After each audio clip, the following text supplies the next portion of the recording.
काल आपण डीएनए हेच हेरिडिटरी मटेरियल का आहे, रायबोन्यूक्लिक ॲसिड का नाही, याची कारणंही सांगितली. कारण जास्त स्टेबल आहे, त्यानंतर म्युटेशनचा रेट एकदम स्लो आहे, लेस रिॲक्टिव्ह आहे आणि स्टॅबिलिटी जास्त असल्यामुळं डीऑक्सीरायबोन्यूक्लिक ॲसिड हे जेनेटिक मटेरियल म्हणून काम करतं.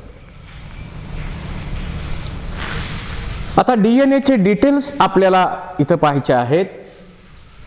डीऑक्सीरायबोन्यूक्लिक ॲसिड याचा स्टडी सुरुवातीला फिशर यांनी पस सेल्स मधून केला आणि त्यांनी त्याला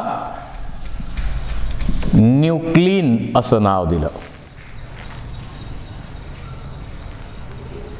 डीएनएची रियल डिस्कव्हरी जी आहे ती करण्यासाठी फ्रँकलिन अँड विल्किन्स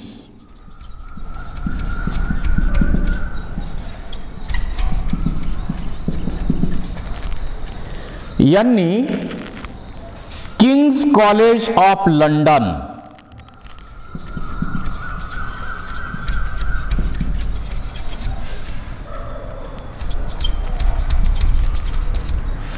या ठिकाणी डीएनएचा एक्स-रे क्रिस्टॅलोग्राफ मिळवला, म्हणजे एक फोटोग्राफ मिळवला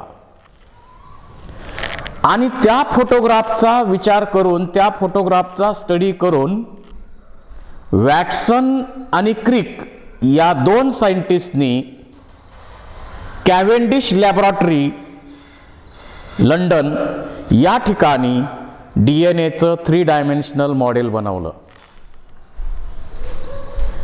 कधी बनवलं हे? 1953 मध्ये. आणि त्याच्या मॉडेल संदर्भात संपूर्ण इन्फॉर्मेशन जी आहे ती इन्फॉर्मेशन त्यांनी जगातलं सर्वात पॉप्युलर सायंटिफिक जर्नल नेचर या जर्नलमध्ये त्यांनी पब्लिश केलं. आणि त्याचं हे मॉडेल जगामध्ये सगळीकडे ॲप्रिशिएट केलं आणि जेनेटिक्सचं नवीन युग सुरू झालं. आणि म्हणून त्यांच्या या ग्रेट कॉन्ट्रीब्युशनची दखल जगानं घेतली आणि 62 मध्ये त्यांना नोबेल प्राइज दिलं गेलं, मेडिसिनचं नोबेल प्राइज ऑफ मेडिसिन. तर यांच्या म्हणण्यानुसार डीएनए ही अनेक न्यूक्लिओटाइडनी मिळून बनलेली चेन आहे, म्हणून डीएनएला म्हटलेलं आहे polynucleotide chain. That means nucleotide is a basic unit of deoxyribonucleic acid. Nucleotide कशानं बनलेला आहे? न्यूक्लिओटाइड कोणकोणते कंपोनंट आहेत या न्यूक्लिओटाइडचे? लेवेन या सायंटिस्टने न्यूक्लिओटाइड ही संकल्पना मांडली. न्यूक्लिओटाइड मध्ये 3 मेन कंपोनंट येतात. एक म्हणजे pentose sugar, second nitrogen bases and third phosphate group.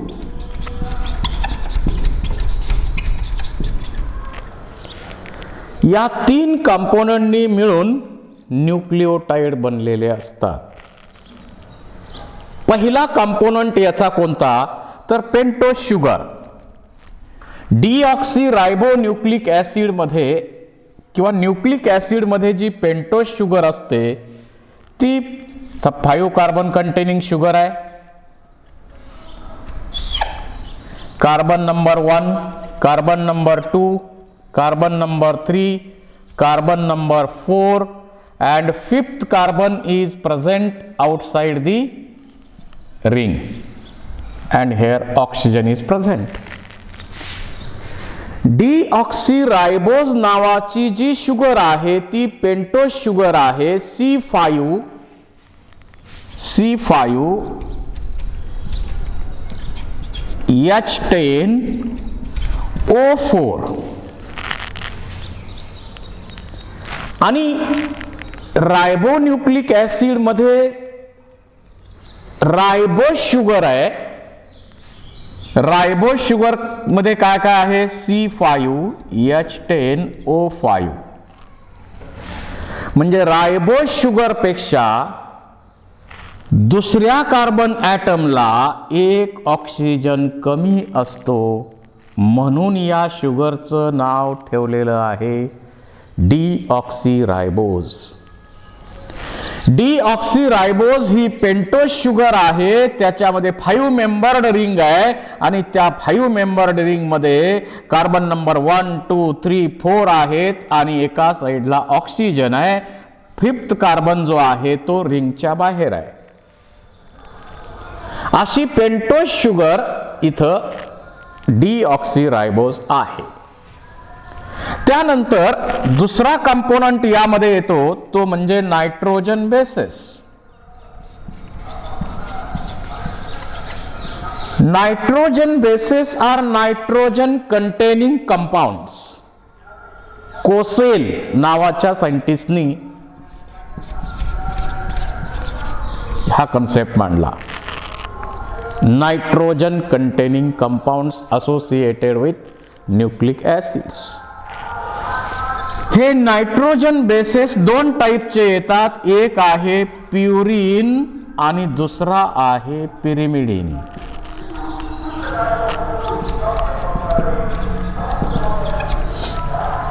Purine हे डबल रिंग कंपाऊंड आहेत. अशी 9 मेंबर्ड रिंग आहे आणि या 9 मेंबर्ड रिंग मध्ये 1, 3, 7, 9 या 4 पोझिशनला नायट्रोजन असतो आणि पिरिमिडिन मात्र 6 मेंबर्ड रिंग आहे. सिंगल रिंग कंपाऊंड आहे आणि त्याच्यामध्ये 1 आणि 3 या पोझिशनला नायट्रोजन आहे. प्युरिन्स डबल रिंग कंपाऊंड आहेत. पिरिमिडिन सिंगल रिंग कंपाऊंड आहेत. डीएनए मध्ये प्युरिन कोणकोणत्या टाईपचे येतात? एक आहे ॲडेनिन आणि दुसरा आहे ग्वानिन. ॲडेनिन आणि ग्वानिन हे 2 प्युरिन्स आहेत आणि थायमिन, सायटोसिन हे पिरिमिडिन्स आहेत. जर डीएनए असेल तर डीएनए मध्ये ॲडेनिन, ग्वानिन प्युरिन्स आहेत. थायमिन, सायटोसिन हे पिरिमिडिन्स आहेत. परंतु याच्याऐवजी जर आरएनए असेल तर ॲडेनिन, ग्वानिन आहे तसेच आहेत. सायटोसिन सुद्धा आहे तसंच आहे. फक्त थायमिनच्या ऐवजी इथं युरॅसिल असतं.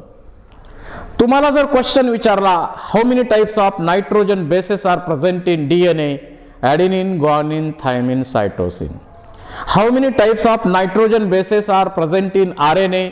ॲडेनिन, guanine, uracil, cytosine. How many types of nitrogen bases are present in nucleic acid? असा ज्यावेळी क्वेश्चन तुम्हाला विचारला जातो त्यावेळी न्यूक्लिक ऍसिड असा शब्द असल्यामुळं आन्सर बदलेल. टोटल म्हणजे डीएनए आणि आरएनए मध्ये मिळून किती टाईपचे नायट्रोजन बेसेस आहेत असा क्वेश्चन तो विचारलेला आहे. त्यामुळं adenine, guanine, thymine, cytosine and uracil. So 5 types of nitrogen bases are present in both DNA and RNA. Question यावरती वेगवेगळ्या आणि क्वेश्चन ज्यावेळी आपण सॉल्व करतो त्या क्वेश्चनच्या कुठल्या तरी एका शब्दामध्ये आन्सर दडलेलं असतं ते आपण फाइंड आउट करायचं असतं. तर इथं 2 प्युरिन्स 2 पिरिमिडिन्स याप्रमाणे नायट्रोजन बेसेस आहे. थर्ड कंपोनंट इथं आहे फॉस्फेट ग्रुप.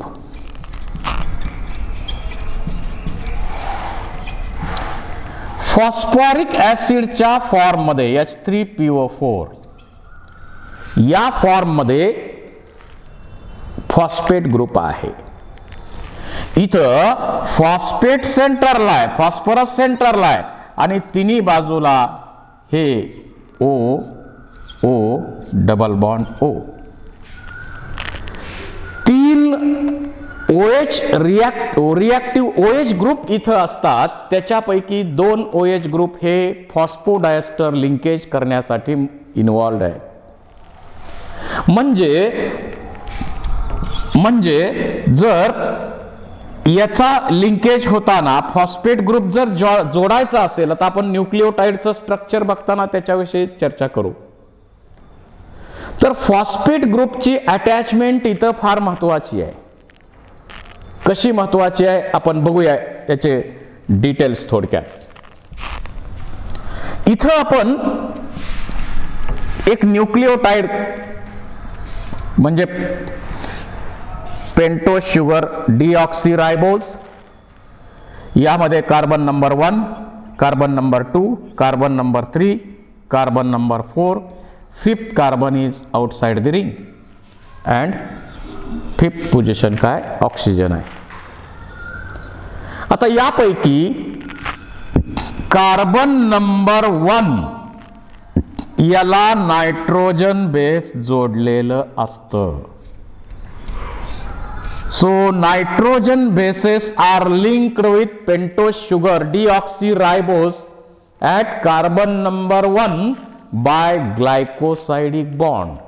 तुम्हाला यामध्ये क्वेश्चन असाही विचारला जातो की इथं कोणकोणत्या टाईपचे बॉन्ड येतात, परंतु अगोदर बेसिक समजून घेऊ की इथं बॉन्ड कोणकोणते बनतात आणि मग क्वेश्चन पण आपण थोडे त्याच्यामध्ये डिस्कस करू. आता इथं काय आहे पेंटोज शुगर, आणखी काय आहे नायट्रोजन बेस. जर पेंटोज शुगरला नायट्रोजन बेस जोडला असेल तर या दोघांनी मिळून जो कंपोनंट तयार होतो त्या कंपोनंटला म्हणायचं न्यूक्लिओसाइड. या कंपोनंटला काय म्हणायचं न्यूक्लिओसाइड. आणि तिसऱ्या किंवा पाचव्या एका शुगरच्या तिसऱ्या कार्बन ॲटमला जोडला तर दुसऱ्या शुगरच्या पाचव्या, म्हणजे आता इथं पाचव्या कार्बन ॲटमला जर फॉस्फरस जोडला असेल तर त्याच्या पुढच्या शुगरचा विचार केला तर इथं थर्ड कार्बन ॲटमला फॉस्फरस जोडलाय आणि फॉस्फरस जोडताना त्याच्यामध्ये कंडेन्सेशन रिॲक्शन होते, वॉटर मॉलिक्यूल रिमूव्ह केला जातो आणि हा एक फॉस्फरस ग्रुप जो आहे, फॉस्फेट ग्रुप जो आहे त्याच्यामध्ये हा एक ईस्टर बॉन्ड तयार होतो आणि इकडच्या शुगरला पण जोडण्यासाठी एक ईस्टर बॉन्ड तयार होतो आणि म्हणून इथं आपण डाय ईस्टर बॉन्ड फॉर्मेशन झालं असं समजतो. वॉटर मॉलिक्यूल एका वेळी एक वॉटर मॉलिक्यूल म्हणजे डायस्टर बॉन्ड मध्ये 2 वॉटर मॉलिक्यूल रिमूव्ह होणार, यावर पण क्वेश्चन काही ठिकाणी विचारला गेलाय, तेही लक्षात असू द्या. आता जर या न्यूक्लिओसाइड कशाला म्हटलंय आपण, जर पेंटोज शुगरला नायट्रोजन बेस जोडलं तर त्याचा बनतो न्यूक्लिओसाइड आणि न्यूक्लिओसाइड मध्ये फॉस्फेट ऍड झाला तर त्याचा बनतो न्यूक्लिओटाइड. म्हणजे साइड आणि टाइड मध्ये फरक काय, साइड मध्ये 2 कंपोनंट येतात, कोणते, एक म्हणजे पेंटोज शुगर डीऑक्सीरायबोज आणि एक नायट्रोजन बेस, मग त्यापैकी ॲडेनिन असेल, ग्वानिन असेल, थायमिन असेल, सायटोसिन असेल. या दोघांनी मिळून तयार होतो न्यूक्लिओसाइड आणि त्याला फॉस्फेट ग्रुप ॲड झाला की त्याचा बनतो nucleotide. So what is difference between side and tide असा क्वेश्चन विचारला तर साइडमध्ये फॉस्फेट ॲड झाला की त्याचा बनला टाइड, टाइडमधून फॉस्फेट ग्रुप रिमूव्ह केला त्याचा बनला साइड. क्वेश्चन कसाही विचारू द्या. तर अशा प्रकारे एक न्यूक्लिओटाइड बनला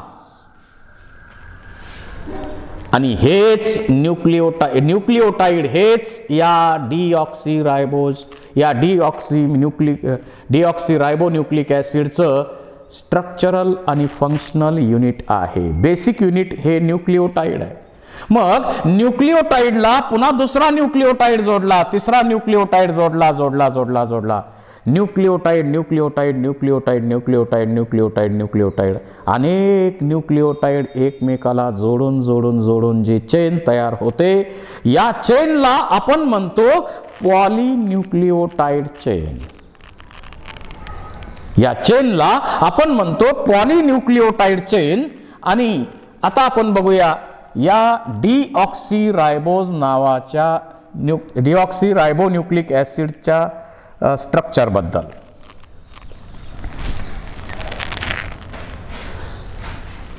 थ्री डायमेन्शनल मॉडेल जे आहे त्याचा एक्स-रे क्रिस्टॅलोग्राफ कुणी मिळवला? Franklin and Wilkins from Kings college of London. आणि तो जो क्रिस्टॅलोग्राफ एक्स-रे फोटोग्राफ वरून 3 डायमेन्शनल मॉडेल डीएनएचं बनवलं. कॅव्हेंडिश लॅबोरेटरी केम्ब्रिज या ठिकाणी ते बनवलं गेलं आणि ते मॉडेल किंवा त्या मॉडेलची माहिती सगळी नेचर नावाच्या जर्नलमध्ये पब्लिश केली वॅटसन आणि क्रिक या सायंटिस्टनी 1953 मध्ये. आणि जगाने हे काम ॲप्रिशिएट केलं आणि त्याचं त्यांना नोबेल प्राइज दिलं गेलं 1962 मध्ये.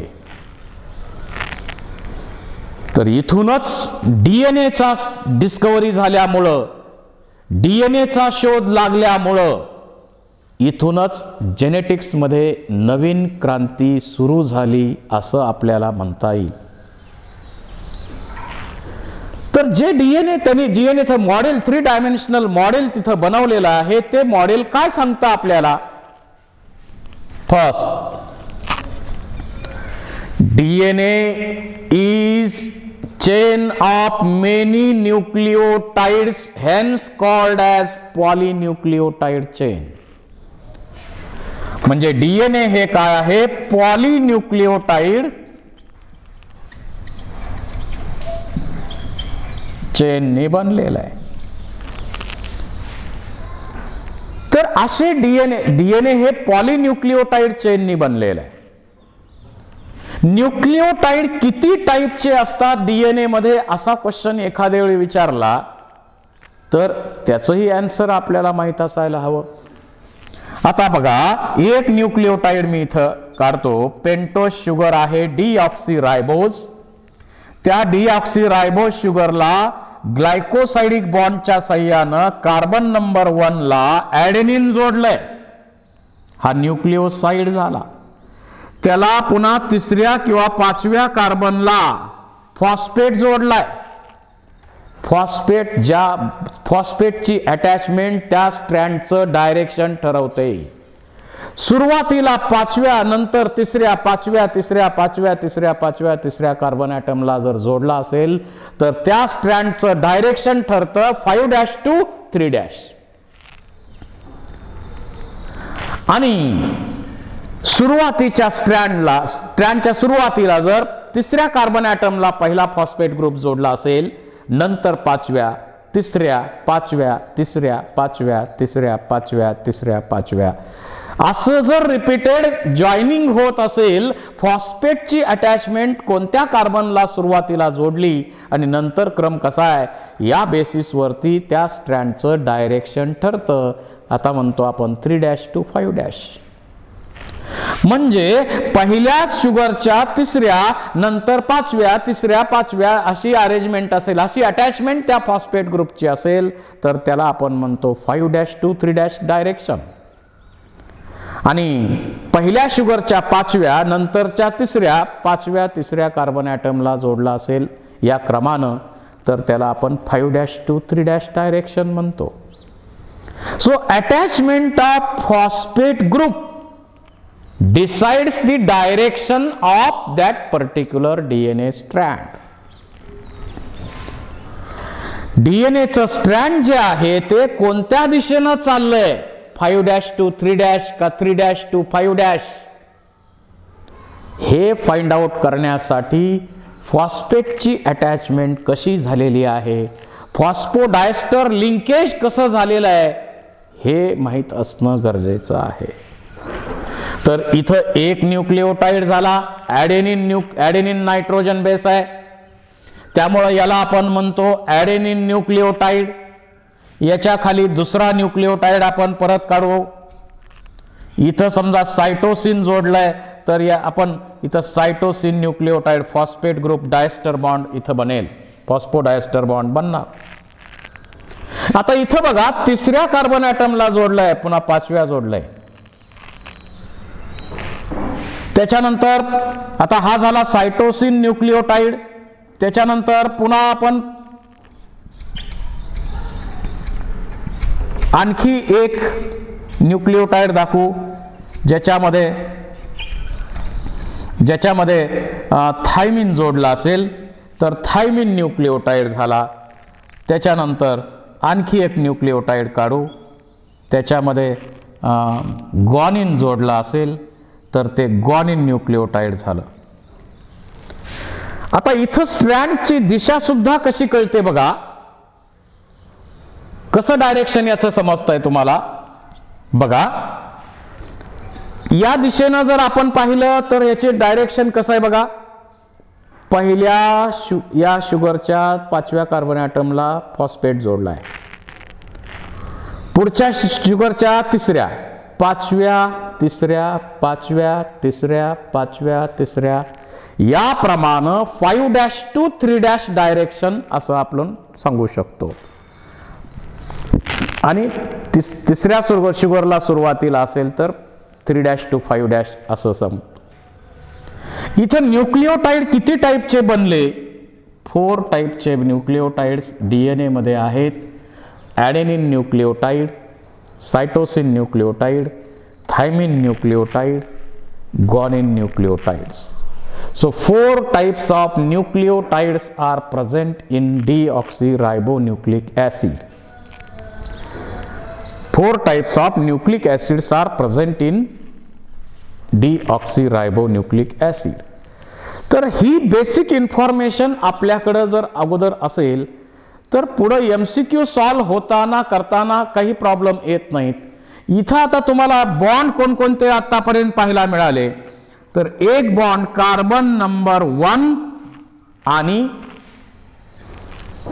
नायट्रोजन बेस मध्ये असलेला हा जो बॉन्ड आहे या बॉन्डला आपण म्हणतो ग्लायकोसाइडिक बॉन्ड. ग्लायकोसाइडिक बॉन्ड. त्याच्यानंतर फॉस्फेट ग्रुप आणि या पाचव्या कार्बन ॲटमच्या मध्ये इथं एक ईस्टर बॉन्ड आहे, इथं एक ईस्टर बॉन्ड आहे.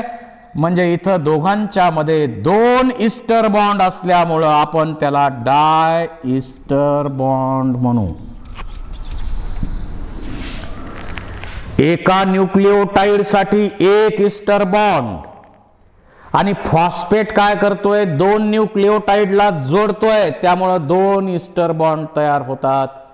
त्यावेळी 2 वॉटर मॉलिक्यूल सुद्धा कंडेन्सेशन रिॲक्शन मध्ये बाहेर पडत असतात. यावर MCQ विचारलेले आहे. म्हणजे आतापर्यंत तरी आपल्याला 2 टाईपचे बॉन्ड्स इथं पाहायला मिळाले. Glycosidic bond which is present between carbon number 1 and one of the nitrogen base, and phosphate, the bond present between phosphate group and C3 or C5 of deoxyribose sugar, that is diester bonds. तर डीएनएचे basic काही concept जे असे आहेत ते आपल्याला माहीत असले की पुढं स्ट्रक्चर असेल, पुढं सगळे जे आर्टिकल्स असतील ते यावर बेस्ड आहेत, त्यामुळं स्टडी करणं आपल्याला सोपं जातं. आपण वेळ संपलेला आहे, परत जॉईन होऊ आणि